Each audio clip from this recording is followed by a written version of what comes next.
इस क्वेश्चन में अगर हम बात करें तो the difference between a 2 digit number and the number obtained after interchanging 2 digits of the 2 digit number is इतना। अच्छा, तो देखो उसने क्या बोला कि आपके पास मान लेते हैं जो 2 डिजिट नंबर है वो कितना है 10x + y है।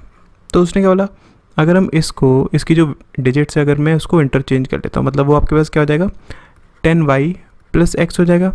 तो इन दोनों के बीच का डिफरेंस उसने दिया हुआ है कितना 63।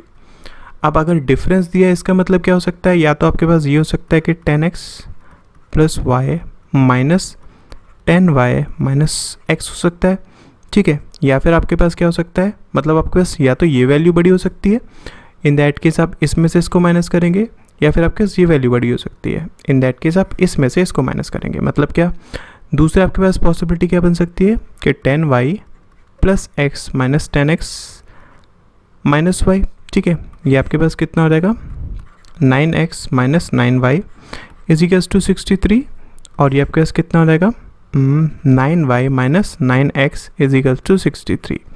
तो इसको हम क्या लिख सकते हैं, x minus y equals to 7। इसको हम क्या लिख सकते हैं, y minus x equals to 7, ठीक है।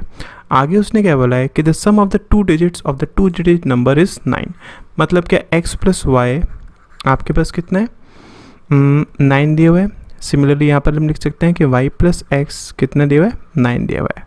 तो इसमें से देखो आपके पास x की वैल्यू कितनी आएगी, x की वैल्यू आपके पास हो जाएगी ये प्लस ये डिवाइडेड बाई 2 8, और y की वैल्यू कितनी आ जाएगी, y की वैल्यू आपके पास हो जाएगी ये माइनस ये डिवाइडेड बाई 2 1।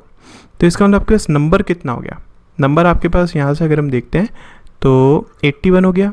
अगर हम यहाँ पर कंसीडर करते हैं तो आपके पास y की वैल्यू कितनी हो जाएगी, ये प्लस ये डिवाइडेड बाई 2 8 हो जाएगी, और x की वैल्यू कितनी हो जाएगी वो आपके पास 1 हो जाएगी। इन दैट केस आपके पास 18 इसका आंसर आता। इसका मतलब क्या है, इसका आपके पास राइट आंसर क्या आ जाएगा कि both A and B are correct. ठीक है, समझ में आ गया।